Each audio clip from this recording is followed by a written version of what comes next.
Hello and welcome. It's time for another Magnus episode review, and we've got some really cool stuff to talk about in this one. But before we get into episode 26, I just wanted to mention I was wrong. I thought that there were 40 episodes in a season. There's only 30. I made a reference to it last episode, but I did not outright say, hey, there's only 30. There's not 40. Be aware. And so, you know what? I'm going to own up to that mistake. There's only 30 episodes in this season, so we are almost done with the season. We have 4 episodes to go, so please don't be too surprised when we hit that, and I'll keep referencing it as we go, but I did want to formally say I was wrong, because I was. So, episode 26, Catching Up.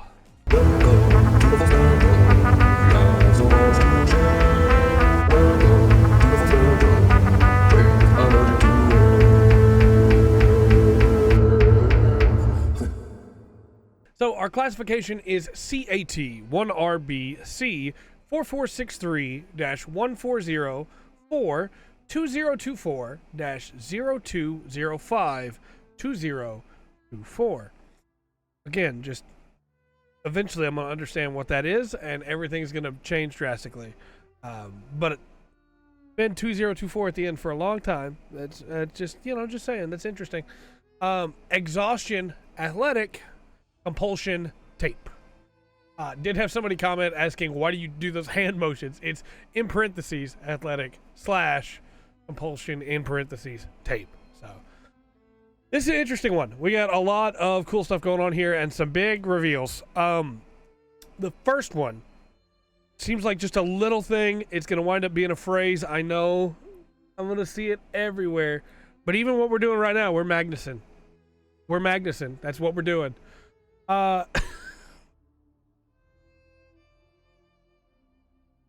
Yep, we're Magnuson. Thank you, Alice. Also, Celia's got a big knife, and Sam's a little aggravated that Celia just classified a case as dog instead of something more functional, I guess. It seems like Sam really is into classifying things. That's all I'm saying.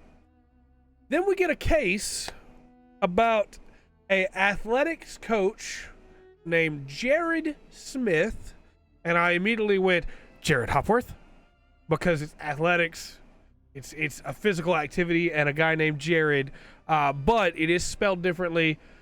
Could be a red herring, might have no ties to Jared Hopworth, right?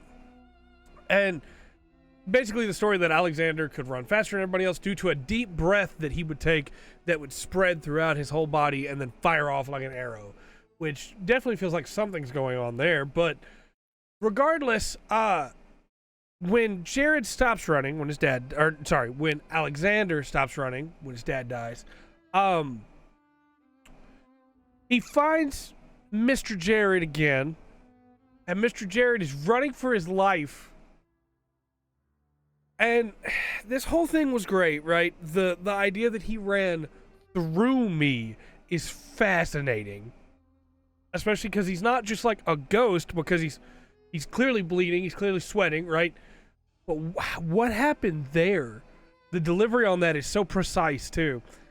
And then when Alexander gets to Jared is like stumbling out words barely over the almost inability to breathe from running so hard. The exasperation, that's the word I was looking for, thank you. And it feels to me, when I heard that, I was like, oh, he's being compelled. And then the archivist comes up. And the phrase that Jared was saying was, they're coming now and getting close, so very close, and when I slow and when I stop, they will catch me and they will hurt me. And that's exactly what happens. Even though he was running laps, when he stops running, the archivist comes up, places a tape recorder at his mouth to capture his words.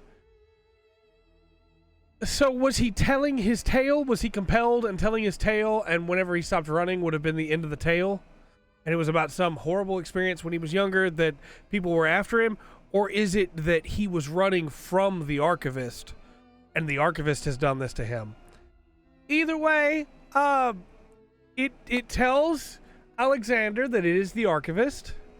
and you hear like the start of that Magnus Archives, that brrr, but it cuts off. It's like a harsh end. And the archivist's mouth tears open as he screams. Or as it screams.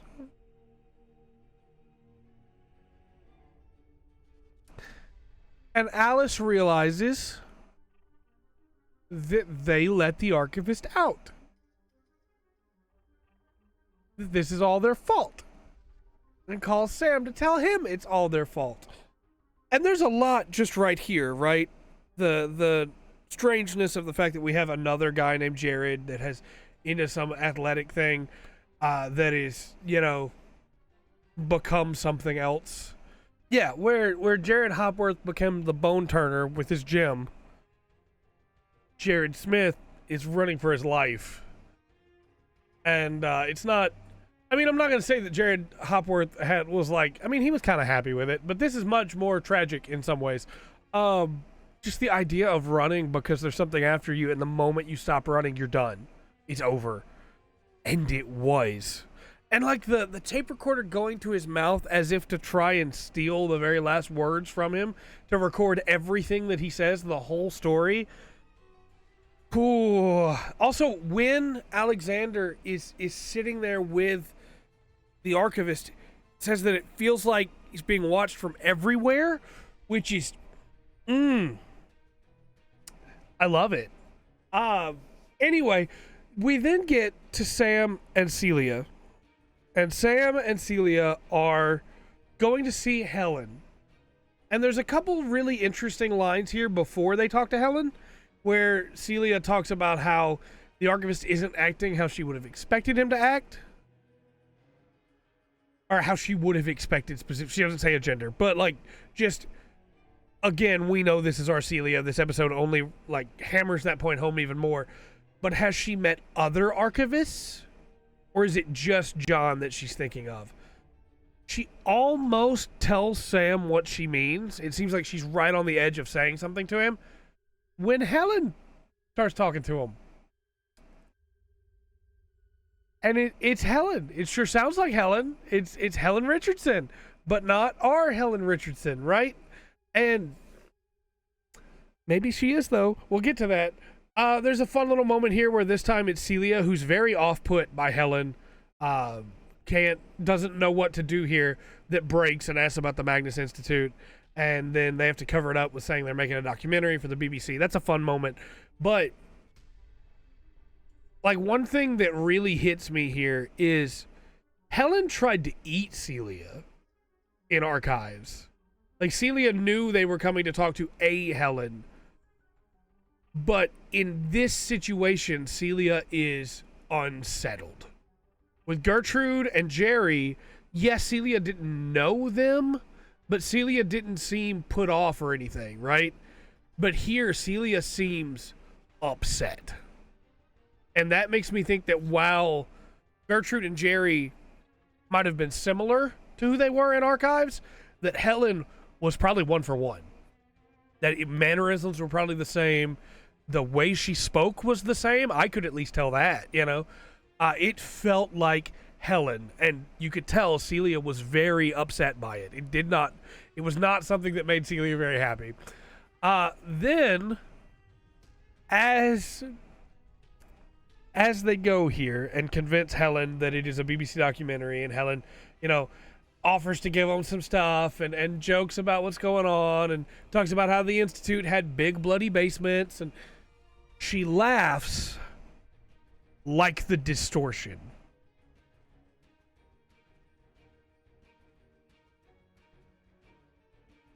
In all of archives, there are two sounds that are burned into me. The first one is Michael's laugh. Second one is Helen's laugh. And as if my own recollection wasn't enough, in the transcript, it outright says she laughs like the distortion and that Celia is unsettled. And yeah, of course she is, man. I'd be unsettled too. She laughed just like Distortion Helen. Helen distortion, it doesn't matter. She laughed exactly like, why would she do that? I don't remember the OG Helen Richardson ever laughing in Magnus, in archives. But if she did, surely she wouldn't laugh like that. And I don't remember her talking the way this Helen does. This is Helen Distortion personality.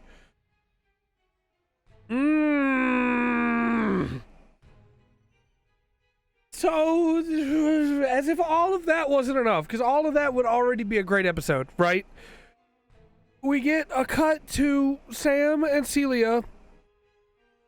It must be very obvious, by the way, that they have a thing for each other, because even Helen comments on it if they want a real house and laughs a little.